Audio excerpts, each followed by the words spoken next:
COVID, we had kind of a period that people online were calling the Great Resignation. And I think we're kind of past that now, but for the most part. But I feel like that was a pushback to hustle culture a little bit, maybe because of COVID or maybe not. I don't know what the cause was, but did that affect your business? And I guess I know a lot of employers were like freaked out. Understandably. Sure.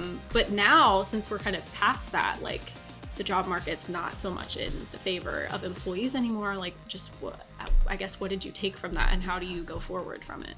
Well, and I think like anything, I think things always go in cycles. So you've got the whole, like, you know, you feel like the ball's in the employer's court and then you feel like it's in the employee's court and things kind of change. And I think with the Great Resignation, I think societally individuals got comfortable with their sense of self and what they needed out of life. And I think the reality is everyone came out of COVID with some varying degree of trauma. I mean, it looked different for everybody, some more severe than others. And I think the Great Resignation was that inner reflection of, am I a good match with this employer, with what my sense of self is, or what my new normal is and whatever my home dynamic was. And I think a lot of people realized through that they weren't in alignment anymore. And I think what ended up happening, like many things, it was a tidal wave that went through and people were willing to go, I'm going to make a change. And I think, you know, in other instances, sometimes the grass isn't always greener on the other side. There's also a lot of statistics and data around there that during that period, a couple people took a few different jobs during that period because sometimes it was about getting out of that employer, but maybe the next move wasn't the right move either. Like they thought it was going to be it and it wasn't. But I think that's one of the positive things that I think came out of this is that people got comfortable with saying, this is what I want and what I need. And I think when you do that and present yourself in that way, you do find the right employer match at some point. It might take you a little bit of time, but then everybody's more fulfilled. Yeah. And I'm a big believer in life is way too short to be working somewhere that you don't enjoy. If you are working full time and spending 40 plus hours a week there and you are not enjoying what you do at least half of the time, you've got a really big problem. Yeah. And I think we still operate in a fear mindset. Like I tell that to the companies that we work with. I'm like, why do you want these team members here? They're not happy. Let's help them be happy. And happy might be that they need to walk out the door and go work somewhere else. Yeah. And then you have room for someone who would be happy. Right. It's the same thing like we were joking about with the clients. It's creating space for the right things. Yeah. It's what can we do? Because it's just, that's the one thing not one, but one of many out of COVID. Like it was way too short. Don't be anywhere that you're miserable. Change isn't always bad. Find something new and exciting to do that gets you up in the morning. I mean, so I think, anyway, retention. And I do think it's absolutely settled down a little bit. I think the other interesting thing, like I had mentioned earlier, I wish we'd learned a little bit more from COVID. I think some industries have done a better job than others. I think, unfortunately, some of them have snapped right back into what they were before. And I wish that we had learned more from that, but it's got to come from what's the saying? It's got to come from the top. Like leadership's got to push and buy into that, and they've got to find value in running their business that way. And HR, I think that we joke all the time, like we can't make the changes. We're from a place of influence, can walk into a leader's door and go, this is totally why you're losing all these people. But you've got to be willing to do something different. Right. Well, and you were just talking about people not staying in a job that they're unhappy with. That also makes me think of like recent talks where I feel like a big change for our generation, maybe in millennials too, especially, is not staying in jobs really as long as was the norm before. Like I feel like my parents' advice would have been to grow within one company. And then now they're saying, change jobs every 2 years or you're missing out on money. Yeah. So anyway, how do you feel about that shift? Yeah.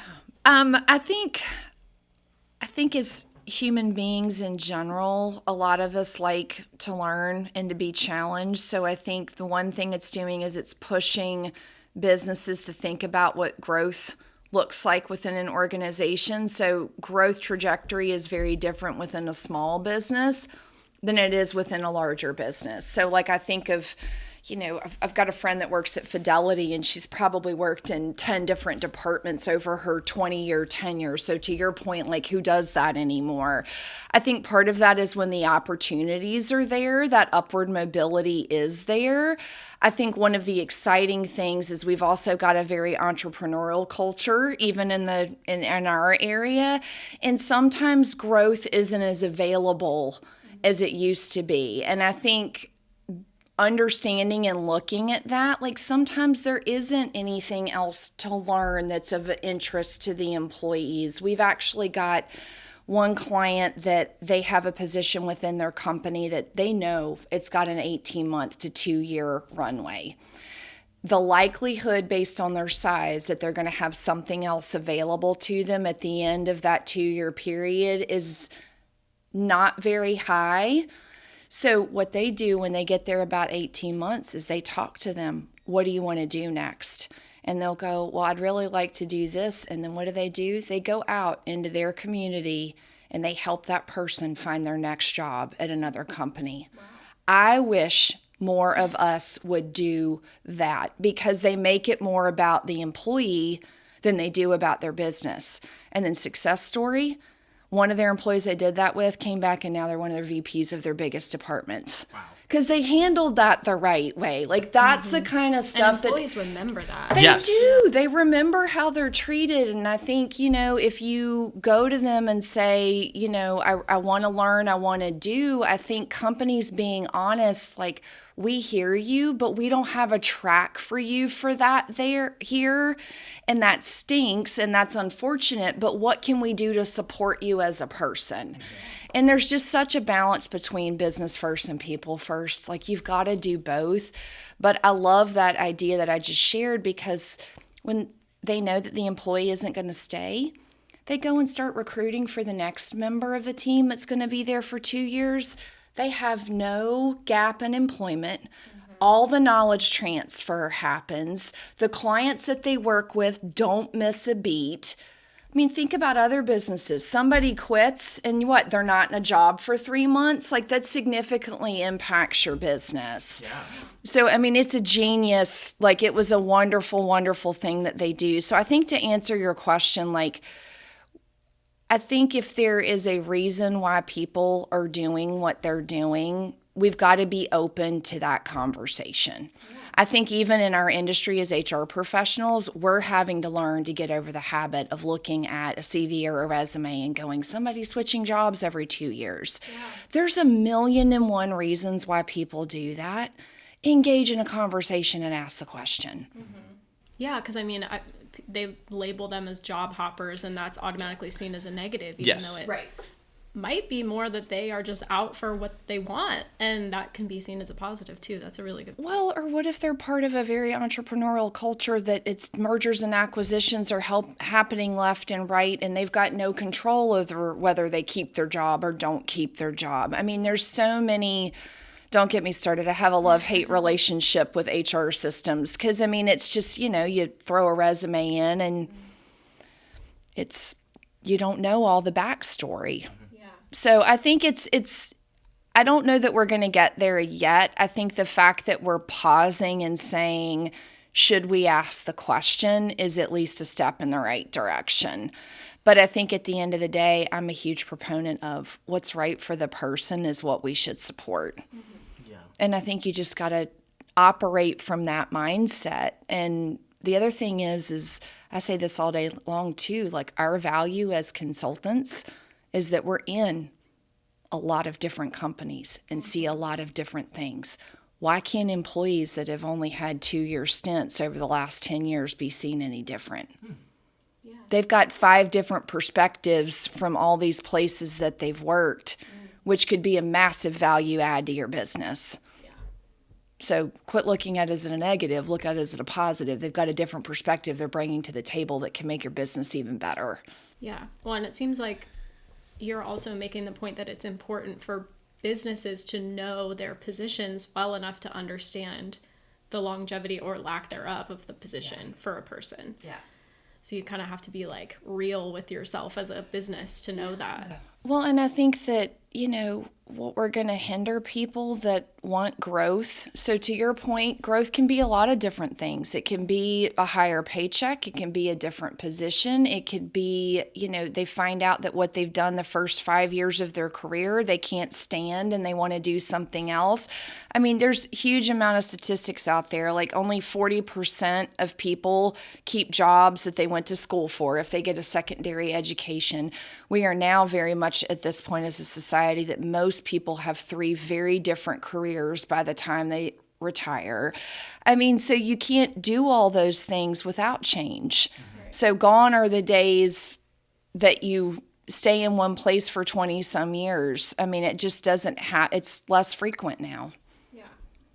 I feel like a lot of these recent changes that we're talking about, we could say and point to Gen Z as being a part of why those changes happened. Mm-hmm. So can you talk a little bit about some of the expectations and needs of Gen Z and how that's affected what you do? Yeah, absolutely. So I think one of the things that I've noticed right off the bat, as I had mentioned a couple of times before, is like when we went remote, some people were already that way, but the knowledge transfer from older generations to younger generations just hasn't happened. And I think about my working career. I mean, literally so much of what I learned is like you got thrown in the deep end and got told to figure it out. Well, if you're isolated or everyone's not in the office all day long, you don't have those opportunities to learn in the same way. And I think with us just talking about like every 2 years wanting to make a career transition, part of that is if they're not learning, if you're not understanding and getting to see a different perspective, like that's had a huge impact on the workforce. There's so many conversations. What are we up to? 5 generations in the workforce. And I don't like the rhetoric around putting labels on things. And I think it's more how we've give and receive information is so different amongst how everyone has gone about work. And I think we don't sit down and talk about it enough. So to your point about Gen Z, like there's so many great things out there asking, what do you need? What do you want? And our societal response is, well, that's ridiculous, or we don't want to do that. That's not the mentality that we should have. We should very much go, well, how can we support you in that effort? And what does that look like? Yeah. And I think that it's so much of, shut them down, they don't know as much, or something along those lines. And then on the other hand, there's got to be mutual respect for the baby boomers that are going out of the workforce, that they've got so much to share and teach. Yeah, all that experience. Oh, I mean, it's also everyone being open to things being different. I think that's the biggest thing, is everybody gets in their own way. We all get stuck. We all think that our way is the right way. Nobody's one way is the right way of doing it. Like everyone's got to be open. So I think cultivating conversations and ways that people can do that are what are going to make Gen Z successful, and heck, are going to make the baby boomers better at what they do. Yeah. Well, and to push a little bit on what you mentioned about lack of information transfer and people learning from other people, partially because of so much work from home, a lot of companies switched right back to all in the office after COVID. Yep. And big mistake. People would argue that, well, office culture, like I'm sitting at my desk on my computer by myself, same way I would at home on my couch or whatever it is. So I guess like what is the solution there? Because it's not always just being back in the office. No, I don't think it is either. And I think there's a couple different things that come to mind. I think you got to ask their team what they need. They're all individuals and their needs are all going to be different. So I think being very clear that we aren't going to be able to please everybody 100% of the time. Just know that like right out the gate. Like there's no way. I think the other thing is the company also getting clear on their sense of self and what they're willing to do. So one of the things I've also seen is we've had organizations that, 100% back in the office, that's what they want to do. It's a management decision. A business owner's made a call, and we've said, great, if you're going to do that, know that the repercussion is going to be is you're going to have turnover with your current team and that isn't going to work for them. So if you're comfortable with that business decision, know that that's a possible consequence. But I think the important reason I bring that up is if that's really what their sense of self is as a business and they don't embrace that, what happens is they tell their team that they're okay from working from home, but they're really not, and they're bugging them all day long. And when they're at home going, well, what are you working on? What are you doing? So there's a balancing act there that I think really needs to happen is know what you want as a business, survey your team, make a decision that you can stick with, and know that there's going to be, not in a negative way, but there's going to be some fallout from the decision that you've made. And I think the other thing that a lot of people don't do either, some people want to get out of home and go back to work. So everybody's different. So I do think what I'm finding to be the most successful is definitely when you can do the hybrid situation, absolutely. I think when you talk about culture, a way to do that is we see companies or departments or teams that do have 1 day a week that they are all in there together because they get to hang out and they get to talk. And I do think we've seen some things suffer, like especially in the creative space, that ideation of ideas doesn't happen as easily over, a video call as it might when you're in the office together. So I think it's putting some structure around certain things and then still allowing people the flexibility of when they need it. But I think those two other things are paramount. Like if you've got somebody that feels adamant about they need to be in the office 5 days a week, then make that known to your team and you make that known to the people that you're recruiting to come and work there too. Because that's the biggest misstep we'll see is like you didn't hit that home. You didn't tell them that you were expecting them to be there.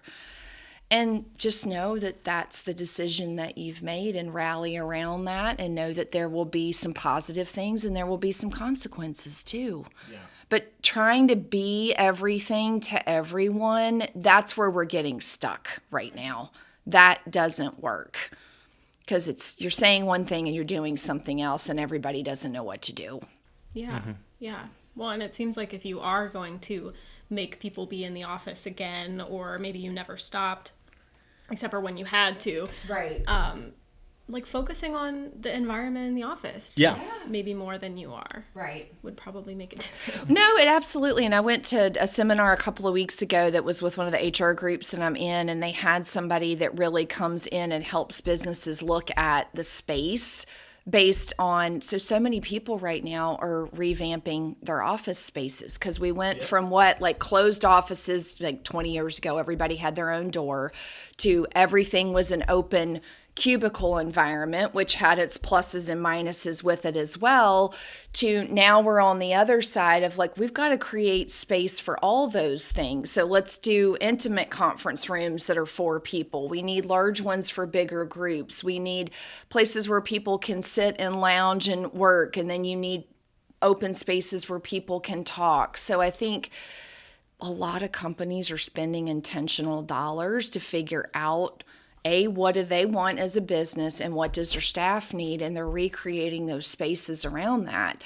Because I think the other thing is nobody wants to go into the office if they can't stand where they're working right now. Yes. I mean, they would rather stay at home. So you've got to make it inviting and welcoming. And it's not all about, ping pong tables and air hockey and everything else. It's more the other stuff. But you got to be willing to meet your team with what they need.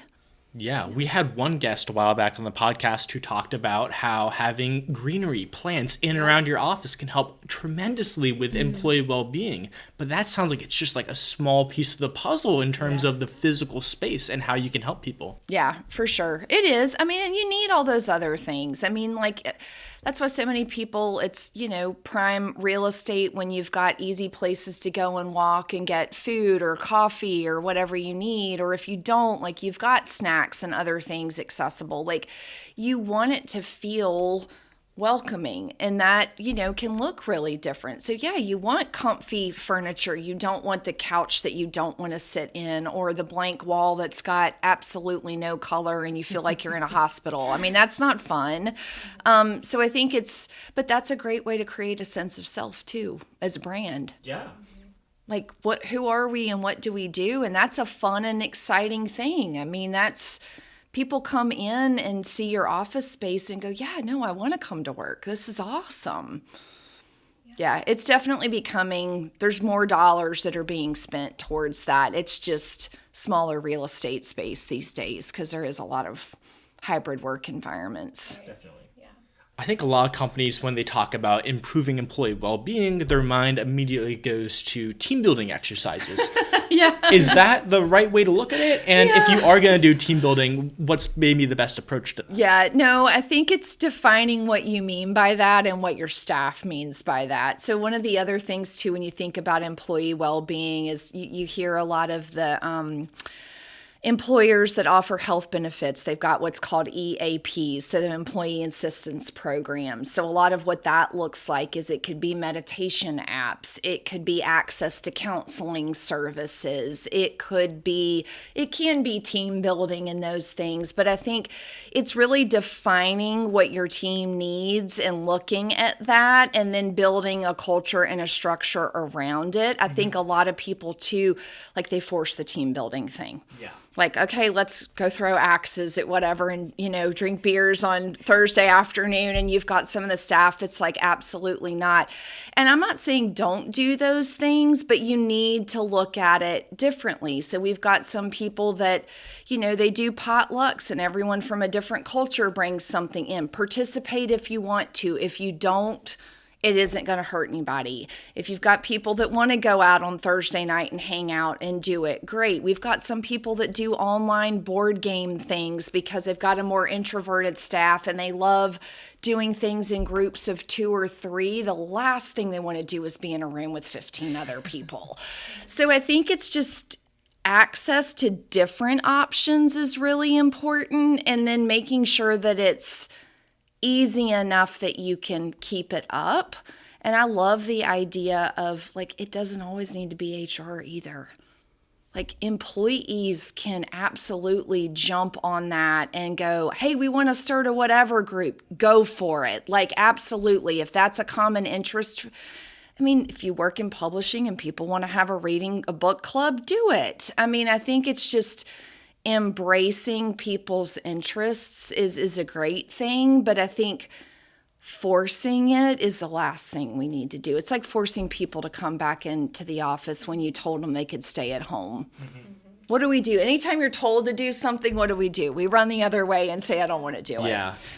And it probably feels like from the business, like they're not really being genuine. Like if they're forcing it, maybe the employers are trying to think like, oh, like they're just wanting us to do this to retain us, as opposed to they're actually invested in our well-being. Right. Yeah, and I think that's where you've got to position it in a way that we want you to feel welcome. We want you to feel like you can bring your whole self to work. But what that looks like for you, Nick, is very different than you, Meredith. So our job here, again, is access and communication. We want to give you access to fun things. We want to let you know that they're here. We want you to understand that our door is open for suggestions. But everyone's different. Yeah. I mean, you don't need to force anything. And I think when you force it, you make it worse. Mm-hmm. And I think it's just knowing that everybody's needs are different. Yeah.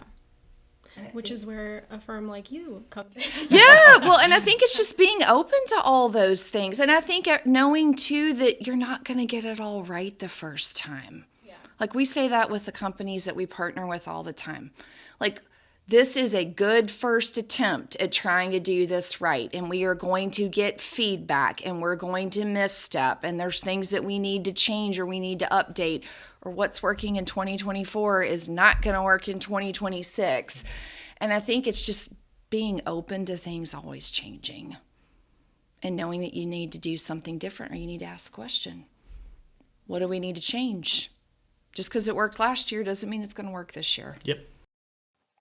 let's take a moment to thank one of the sponsors of our show, Activate Good. Are you an individual or business owner looking to make a difference in your community? Look no further than Activate Good. Activate Good specializes in planning and managing employee volunteer initiatives so you can focus on what really matters, your business.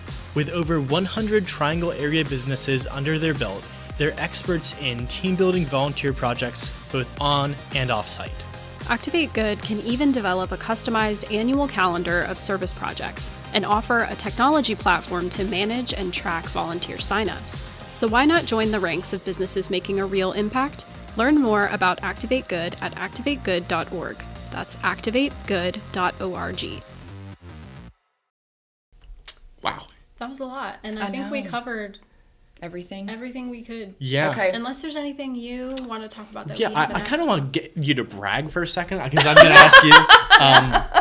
I want to transition. And I mean, looking into you guys and some of the conversations we've had going into this, you guys do a lot of great things yourself too for the community. Yeah. I'm thinking specifically your involvement with Activate Good. Yeah. Can you talk about some of that? Yeah, no. So I think that it's interesting when we thought about 2024, I had the whole team over to my house actually Monday morning. We got our full team of 10. We all had breakfast, which was awesome. And one of the things that we talked about was last year I was really looking at it as a sustainability year, and this year I'm really focused on community and connection. And so what I mean by that is, yes, it's absolutely things like Activate Good, but it's also, we support paid volunteer days on our team. I'm like, if you want to go and volunteer with us, let's go. If you've got an initiative that you want to go and do on your own and you want to invite us to come with you, please do so.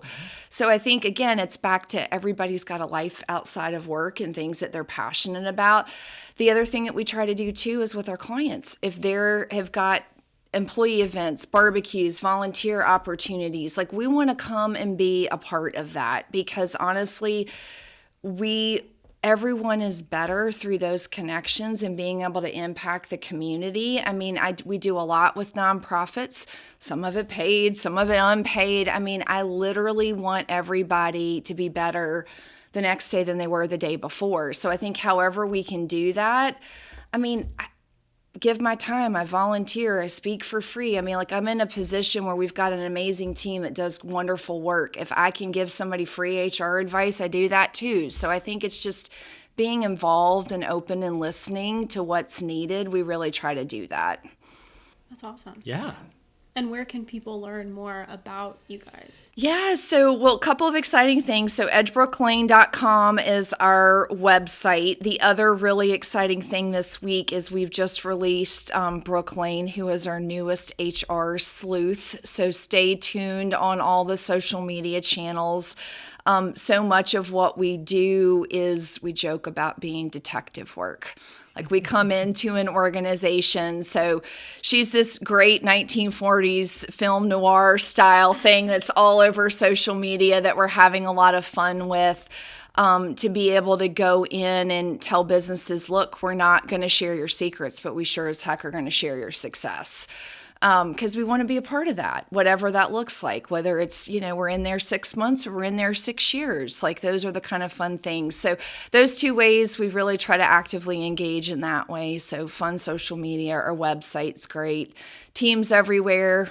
Try to get them out to as many things as we can too, because I couldn't do what we do without them. Yeah. So that's really fun. Yeah. And what are your social media handles? Yeah, same thing. They're all Edgebrook Lane. So you can find us everywhere on LinkedIn, Instagram, Facebook. They're all Edgebrook Lane. So if you search for us there, you'll find us. Nice. Sweet.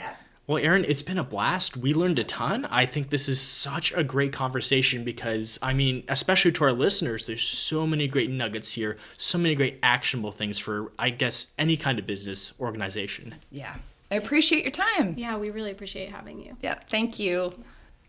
All right. So to all our listeners, thank you for tuning in to this episode of The Good Guide to Business. Yeah, be sure to follow us on social media at BBB Carolinas. You can find us on Facebook, Instagram, YouTube, and of course, go listen to The Good Guide to Business. You can find our podcast on Spotify, Apple Podcasts, and pretty much anywhere else you listen to podcasts.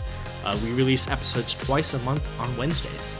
All right. stay safe, and we'll see you next time. See you guys.